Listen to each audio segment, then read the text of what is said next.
अनुमान गलत हो सकता है, पर अनुभव अनुभव गलत नहीं हो सकता, क्योंकि अनुमान हमारे मन की कल्पना होती है, जबकि अनुभव हमारे जीवन की सीख। डियर स्टूडेंट्स, ये कोटेशंस जो अभी मैंने जो कोटेशन बोला वो हमारे सब्जेक्ट के साथ बहुत कोरिलेट करता है, क्योंकि साइंस एक ऐसा सब्जेक्ट है कि जिसमें इन्फेरेंस का इम्पोर्टेंस तो है, लेकिन कोई भी चीज़ में हम कंक्लूजन पे तभी आते हैं जब उसको हम प्रैक्टिकली करके उसका रिजल्ट पाते हैं। तो आओ बच्चों, आज हम इसी रिलेटेड कुछ सीखते हैं, कुछ आगे बढ़ते हैं, और इसके लिए हम बहुत सारी चीज़ें अपनी प्रैक्टिस से, अनुभव से पाते हैं, ताकि वो सारी चीज़ें जो है हमेशा के लिए हमें याद रह जाए। तो चलो आओ स्टार्ट करते हैं। और हाँ, स्टार्ट करने से पहले एक चीज़ आपको ज़रूर बोलूँगी कि आपको मेरे वीडियो अगर अच्छे लगते हैं तो उसको लाइक कीजिए, अपने फ्रेंड्स के साथ सब्सक्राइब कीजिए, शेयर कीजिए, और सब्सक्राइब करना बिल्कुल भी मत भूलिए। तो स्टूडेंट्स, अनुभव की जो हमने बात की, तो अनुभव लेने के लिए साइंस की लैब में जाना पड़ता है और प्रैक्टिकल्स करने पड़ते हैं, और प्रैक्टिकल्स में केमिकल रिएक्शंस होते हैं। तो केमिकल रिएक्शंस में आप लोगों को मैंने आगे के वीडियोस में बताया कि केमिकल रिएक्शंस क्या होते हैं। तो फिर से एक बार देख लेते हैं, क्योंकि आज का जो टॉपिक है इससे रिलेटेड ही है कि केमिकल रिएक्शंस जो है उसके टाइप्स कितने होते हैं। ठीक है बच्चों, तो पहले तो ये देखते हैं कि केमिकल रिएक्शंस क्या होते हैं। तो chemical reactions, the process in which the old bonds break and new bonds are formed. Breaking and making of bonds. लेकिन ये मेकिंग एंड ब्रेकिंग बॉन्ड्स में भी बहुत सारे टाइप के केमिकल रिएक्शंस होते हैं। तो आज स्टूडेंट्स, आज का हमारा टॉपिक ही यही है कि केमिकल रिएक्शंस के कितने टाइप होते हैं और कौन कौन से होते हैं। और आज के वीडियो में मैं केमिकल रिएक्शंस के 2 टाइप को डीप में डिटेल में एक्सप्लेन करूँगी। तो चलो आओ बच्चों, हम देखें कि केमिकल रिएक्शंस के कितने टाइप्स होते हैं। तो फर्स्ट टाइप है combination reactions, second type decomposition reactions, third displacement reactions, fourth double displacement reactions, fifth neutralization reactions, and sixth redox means combination of oxidation and reduction reactions। तो आओ students, हम chemical reaction जो है उसके types हैं, उसका जो पहला हमने देखा, first type of chemical reaction combination reaction. तो स्टूडेंट्स, कॉम्बिनेशन रिएक्शन क्या होता है उसकी डेफिनेशन पहले देख लेते हैं। Those chemical reactions in which 2 or more substances means reactants combine together to form single substance product are called combination reactions। तो स्टूडेंट्स, यहाँ पे एक जनरल इक्वेशन मैंने लिखा है, A+B = C। मतलब जब 2 रिएक्टेंट्स एक दूसरे के साथ मिलते हैं, यहाँ पे मैंने कौन से 2 रिएक्टेंट्स लिए हैं, reactant A and reactant B, वो दोनों जब आपस में मिल जाते हैं तब प्रोडक्ट बनाते हैं C। यानी कि यहाँ पे 2 रिएक्टेंट थे, जबकि प्रोडक्ट हमको कितनी मिली, 1। यानी A एंड B एक दूजे के साथ, एक दोनों के साथ कंबाइन हो गए और एक प्रोडक्ट मिल गई हमको यहाँ पे। तो ये था जनरल इक्वेशन। जो इसके बाद के सारे रिएक्शंस हम देखेंगे तब उसमें मैं आप लोगों को एक जनरल इक्वेशन दूंगी, जिसको शॉर्ट फॉर्म में हम क्या बोलेंगे, GF। GF मीन्स गर्लफ्रेंड्स नहीं, GF मीन्स जनरल इक्वेशन। तो अब कुछ एग्जाम्पल के साथ हम आगे बढ़ते हैं। Burning of coal, carbon solid plus oxygen gas. क्योंकि बच्चों आपको पता ही है कि कभी भी बर्निंग प्रोसेस जो है वो ऑक्सीजन के बगैर नहीं होती। तो यहाँ पे कार्बन का बर्निंग जब ऑक्सीजन की प्रेजेंस में होता है तो स्टूडेंट्स हमें क्या मिलता है, कार्बन डाइऑक्साइड। तो यहाँ पे C है, O है, जो एक दूसरे के साथ जुड़ जाते हैं, क्या होते हैं, कंबाइन होते हैं, और हमें ये दोनों में से एक प्रोडक्ट मिलती है। यानी कि ये वाला रिएक्शन कौन सा रिएक्शन था, यस, कॉम्बिनेशन रिएक्शन। अब स्टूडेंट्स हम दूसरा एग्जांपल देखते हैं। Formation of water from H2 gas and O2 gas. ये वाला एग्जांपल हम लोगों ने जब केमिकल इक्वेशंस की प्रैक्टिस की थी तब उसमें देखा था, लेकिन उसमें हमने डिकम्पोजिशन भी देखा था। तो देखते हैं combination reaction, formation of water, hydrogen gas plus oxygen gas is equal to water. यहाँ पे भी दो गैसेस जब आपस में मिल गए तो एक प्रोडक्ट बनाया, और वो कौन सा, वाटर। तो ये हुआ हाइड्रोजन एंड ऑक्सीजन का कॉम्बिनेशन। चलो आगे बढ़ते हैं तीसरे एग्जाम्पल के साथ। CaO, calcium oxide. CaO means calcium oxide, जिसका दूसरा नाम है quick lime, plus H2O is equal to CaOH twice calcium hydroxide means slaked lime plus heat. तो डियर स्टूडेंट्स, क्विक लाइम जिसको हम हिंदी में चूना कहते हैं, और जब चूने को पानी के अंदर रख देते हैं तब वो क्या बनाता है, कैल्शियम हाइड्रोक्साइड। ये वाला जो रिएक्शन है उसमें बहुत ज़्यादा हीट प्रोड्यूस होती है। तो यहाँ पे कैल्शियम ऑक्साइड जब पानी के साथ मिल जाता है, केमिकल रिएक्शन होता है, तो क्या बनता है dear students, calcium hydroxide. Quick lime जब वाटर में मिल जाता है तब बनाता है स्लेक्ट लाइम। तो ये वाला जो रिएक्शन है वो बहुत ही ज़्यादा हीट प्रोड्यूस करता है। तब एक एडवाइस ये की जाती है कि भाई जब भी ये एक्सपेरिमेंट करो तो हाथों में ग्लोव्स पहनो, और अगर हो सके तो ग्लासेस भी लगाओ, और एप्रन पहनते हो तो एप्रन भी पहनो, हो सके उतने प्रिकॉशंस लो, क्योंकि ये वाले प्रैक्टिकल में आप जल सकते हो। तो ये सारे प्रिकॉशंस जो भी ये वाला प्रैक्टिकल करते हैं उनको ये सारी चीज़ पहनने के लिए एडवाइस करते हैं। और डियर स्टूडेंट्स, ये वाला क्वेश्चन कई बार बोर्ड की एग्ज़ाम में भी पूछा गया है, तो आपको ध्यान रखना है। उसको ट्विस्ट करके भी ऐसे पूछा जा सकता है कि कौन सा प्रैक्टिकल होता है कि जिसमें हाथों में ग्लोव्स और आईज पे ग्लासेस पहनने की एडवाइस की जाती है। तो आपको समझ में आ जाना चाहिए कि भाई अगर एक्सोथर्मिक रिएक्शन की बात है तो ये वाला केमिकल रिएक्शन आपके सिलेबस के according calcium oxide plus H2O is equal to calcium hydroxide वाला है। ठीक है, याद रखना, ये एग्ज़ाम के पॉइंट ऑफ व्यू से बहुत ही इम्पोर्टेंट है। तो इसके आगे आप IMP लिख देना, वेरी इंपॉर्टेंट क्वेश्चन। ओके, और यहाँ पे हीट प्रोड्यूस होती है।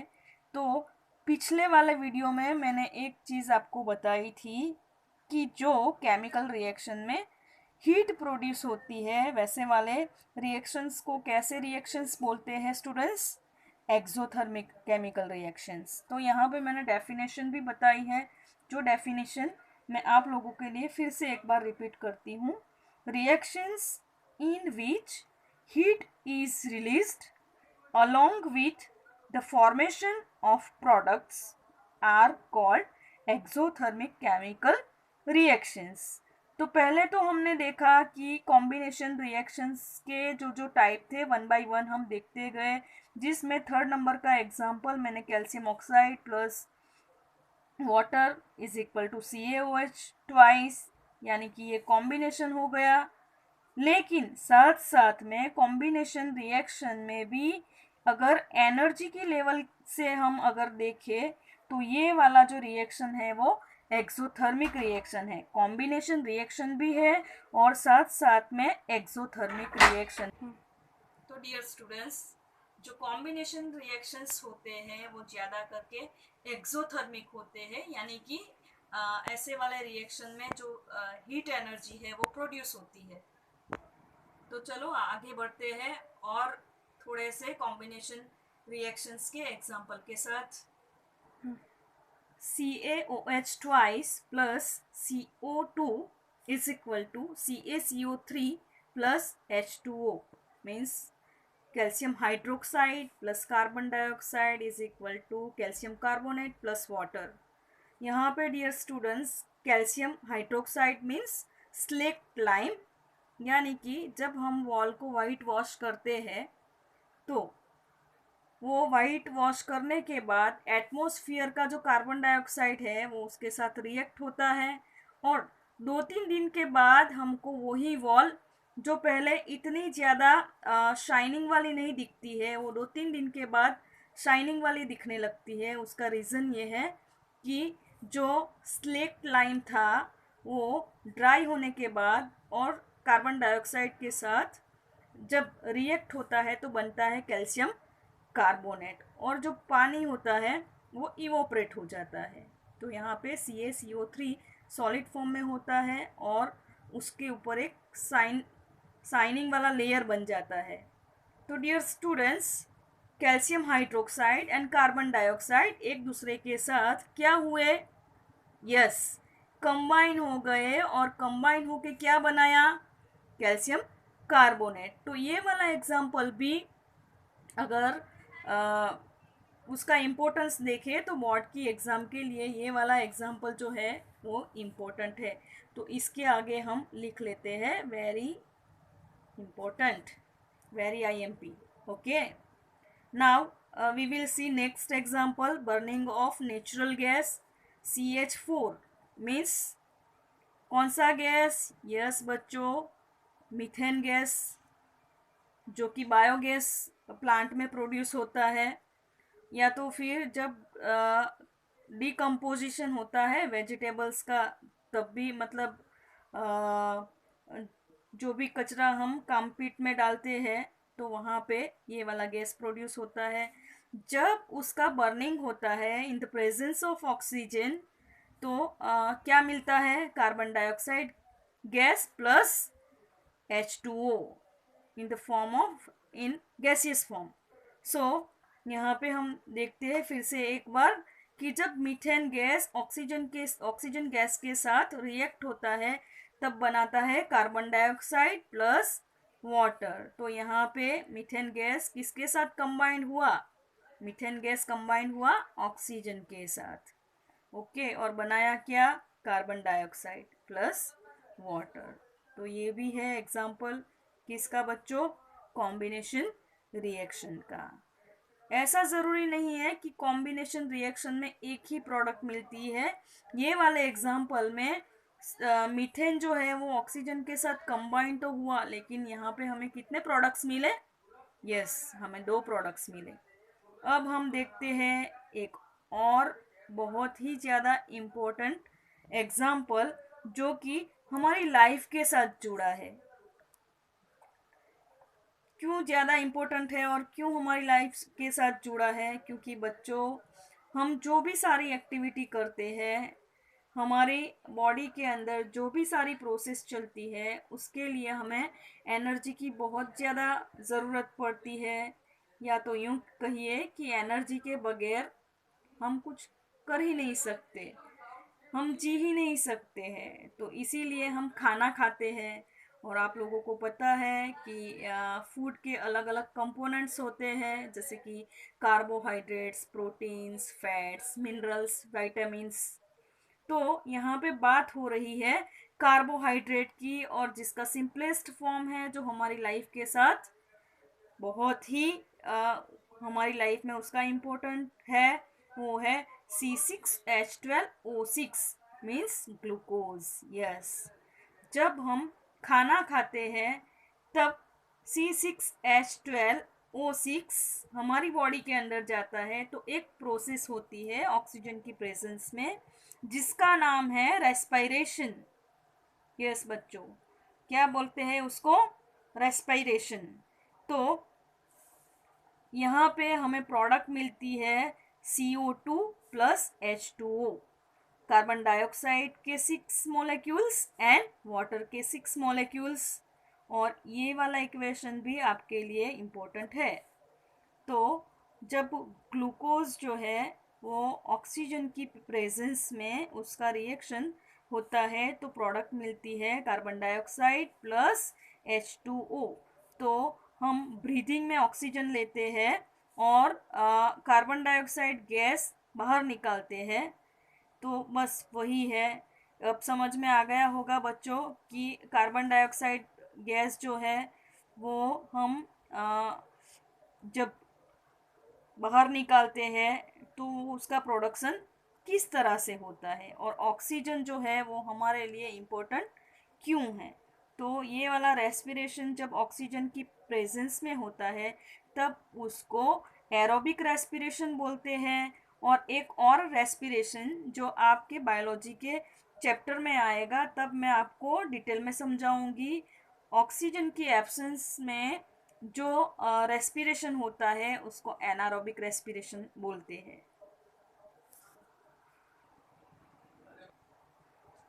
सो डियर स्टूडेंट्स, अभी तक हम लोगों ने जो भी एग्जाम्पल देखे वो कॉम्बिनेशन रिएक्शन के थे, और होप आप लोगों को समझ में आ गए होंगे।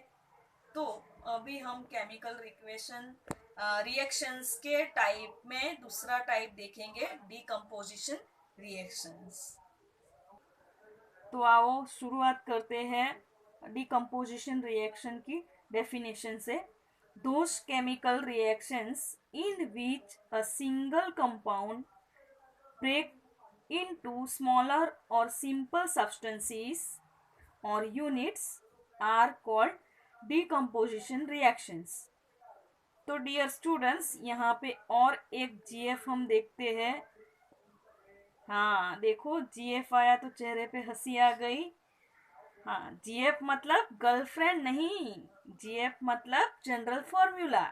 तो डीकम्पोजिशन रिएक्शन का हम जनरल फॉर्मूला देखेंगे। AB, यहाँ पे एरो के ऊपर मैंने हीट लिखा है, तो मतलब डीकम्पोजिशन के लिए हमको हीट बाहर से देनी पड़ेगी। तो ये AB सब्सटेंस है वो दो प्रोडक्ट में डिवाइड होगा, यानी उसका डीकम्पोजिशन होगा A प्लस B। यहाँ पे रिएक्टेंट कितने थे बच्चों? एक ही रिएक्टेंट था जिसमें से हमें प्रोडक्ट कितनी मिली? 2। तो अब समझ में आ गया कि डीकम्पोजिशन रिएक्शन क्या है। यस, कॉम्बिनेशन रिएक्शन का पूरा उल्टा। कॉम्बिनेशन रिएक्शन में जो रिएक्टेंट्स है वो जुड़ते हैं, और डीकम्पोजिशन रिएक्शन में जो सब्सटेंस है वो टूटता है और एक में से 2 प्रोडक्ट बनती है, एक रिएक्टेंट में से 2 प्रोडक्ट मिलती है। और अगर जनरली अगर हम बात करें तो डीकम्पोजिशन रिएक्शन जो होते हैं वो एंडोथर्मिक रिएक्शंस होते हैं, यानी कि इसमें हमें एनर्जी जो है वो बाहर से देनी पड़ती है, यानी कि energy is absorb in such type of reactions. So here we can classify these decomposition reactions into 3 types. First is thermal decomposition reactions which is associated with heat. Thermal reactions मतलब ऐसे वाले reactions कि जिसमें हमें बाहर से heat देनी पड़ती है। Second one is photo decomposition reactions. ये फोटो वर्ड ही कुछ दिखाता है, इसका रिलेशन किसके साथ है? Yes, you are absolutely right, किसके साथ? लाइट के साथ। Third is electrolytic decomposition reaction. तो ये भी नाम ही कुछ ऐसा बता देता है कि यहाँ पे क्या यूज़ करना पड़ेगा हमें। हाँ बच्चों, हमें यहाँ पे ऐसे वाले रिएक्शंस करवाने के लिए इलेक्ट्रिक करंट की ज़रूरत पड़ेगी। तो ये थे 3 डीकम्पोजिशन रिएक्शन के सब टाइप्स। तो ये तीनों के तीनों जो है उसके हम 1 बाय 1 एग्जांपल्स देखते हैं कि कैसे कैसे रिएक्शन होते हैं। फर्स्ट टाइप देखते हैं थर्मल डिकम्पोजिशन रिएक्शन। यहाँ पे पहला एग्जांपल हम लेते हैं FeSO4 का, फेरस सल्फेट का, जो कि ग्रीन कलर का होता है, जिसका कलर जो है वो ग्रीन कलर का होता है। अगर उसको एक टेस्ट ट्यूब में लेके हम बर्नर के ऊपर उसको थोड़ी देर के लिए रखेंगे, यानी कि उसको हम हीट देंगे, तो डियर स्टूडेंट्स क्या होगा, वो कन्वर्ट होगा Fe2O3 में, यानी कि वो फेरिक ऑक्साइड बन जाएगा जो कि ब्राउन कलर का होगा। तो यहाँ पे कलर ही आपको बता देगा कि यहाँ पे केमिकल रिएक्शन हुआ है। पहले जो रिएक्टेंट हमने लिया था उसका कलर कौन सा था, यस ग्रीन कलर था।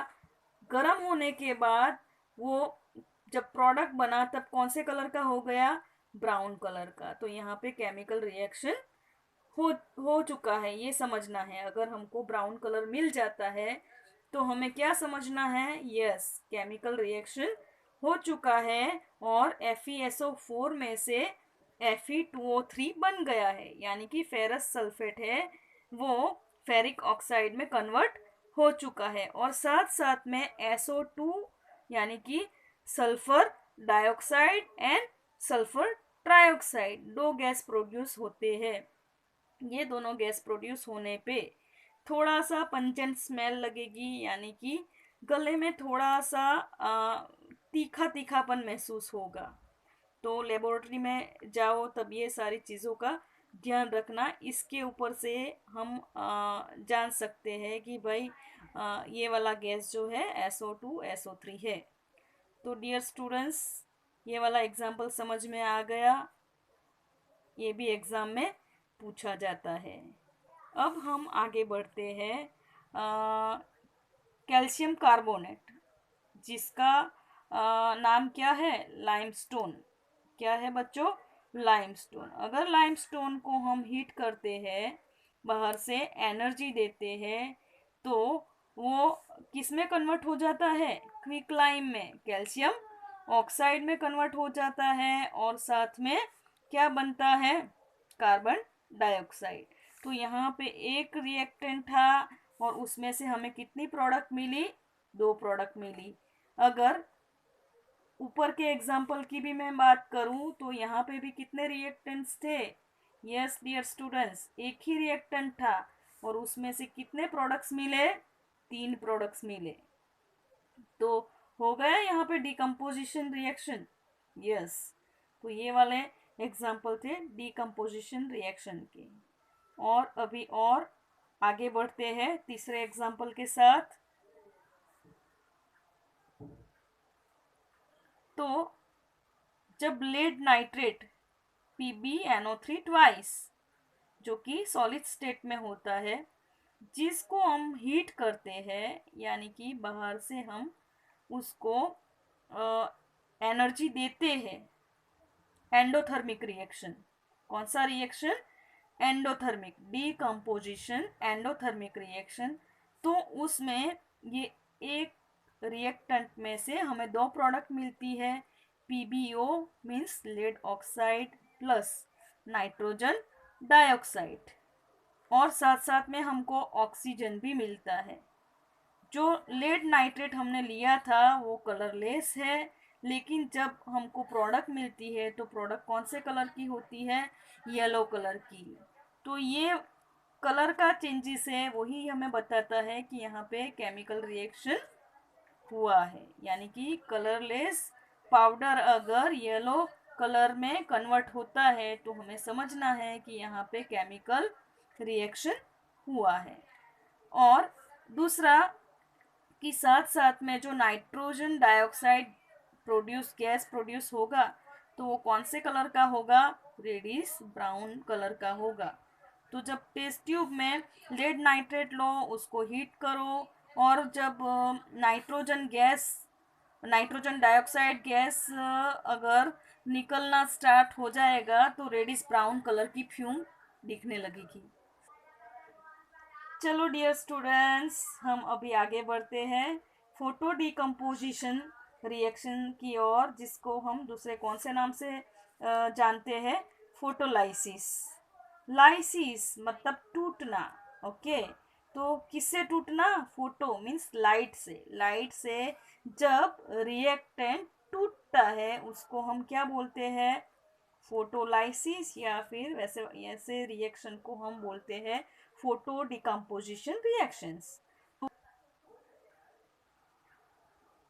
AgCl मीन्स सिल्वर क्लोराइड को अगर हम सनलाइट में ऐसे ही खुला छोड़ दे तो AgCl2 जो है उसका ब्रेकडाउन होता है और हमें दो प्रोडक्ट मिलती है Ag+Cl2। यानी कि जो सिल्वर क्लोराइड वाइट कलर का था वो धीरे धीरे धीरे धीरे ग्रे कलर का हो जाएगा। तो हमें समझना है कि यहाँ पे केमिकल रिएक्शन हुआ है और साथ साथ में क्लोरीन गैस भी प्रोड्यूस होती है जो कि इवोपरेट हो जाती है। ओके, तो AgCl सॉलिड स्टेट में होता है। अगर सनलाइट में उसको बाहर हम खुला छोड़ देते हैं तो उसमें से हमें सिल्वर मिलता है, यानी कि जो ग्रे कलर का होता है। पहले वाइट कलर का था ये पाउडर, और अभी अगर हम देखें पाउडर या जो भी मतलब अगर लंप लो तो लंप, तो धीरे धीरे वो क्या हो जाता है, ग्रे कलर का हो जाता है।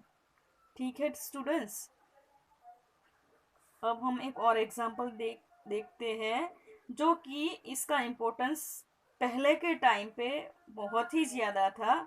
वो क्यों ज़्यादा था वो मैं बाद में बताती हूँ, पहले ये रिएक्शन को देखते हैं। AgBr ये भी होगा सॉलिड स्टेट में, और जब वो सनलाइट के साथ या और किसी लाइट के साथ जब रिएक्ट होता है तो प्रोडक्ट हमें मिलती है Ag+Br, Ag solid plus Br gas. तो ये वाले रिएक्शन का पहले के टाइम पे इम्पोर्टेंस ज़्यादा था, जबकि इसका इम्पोर्टेंस जो है अब कम क्यों हो गया है, क्योंकि आजकल के ज़माने में हम डिजिटल कैमरा का बहुत यूज़ करते हैं। ये वाला रिएक्शन मैंने लिखा है वो पहले के टाइम पे जब फोटो खींचते थे तब उसमें कैमरे में एक रील यूज हुआ करती थी जिसके ऊपर AgBr का एक कोटिंग हुआ करता था। सिल्वर ब्रोमाइड का वो रील पे एक कोटिंग हुआ करता था, और जब उसका एक्सपोजर लाइट के साथ होता था तब एक इमेज बनती थी, और वो इमेज को हम क्या बोलते थे, नेगेटिव बोलते थे। और वो नेगेटिव को जब हम सोडियम थायोसल्फेट के सॉल्यूशन में डीप करते थे तो उसमें से हमें फोटो जो है वो डेवलप होती थी। इसीलिए पहले के टाइम पे ये वाले रिएक्शन का बहुत इम्पोर्टेंट था, लेकिन बहुत ज़्यादा इम्पोर्टेंस था। लेकिन आजकल के ज़माने में हम मोबाइल का भी फोटोग्राफी लेने के लिए बहुत ज़्यादा यूज़ करते हैं। सेल्फी का ज़माना है भाई अभी तो ये रील अभी तो देखने को भी शायद बहुत कम मिलती है, या यूं बोलो कि कोई कोई ही लोग इसका यूज़ करते हैं, और ज़्यादा करके डिजिटल कैमरा का यूज़ भी बहुत ज़्यादा होता है।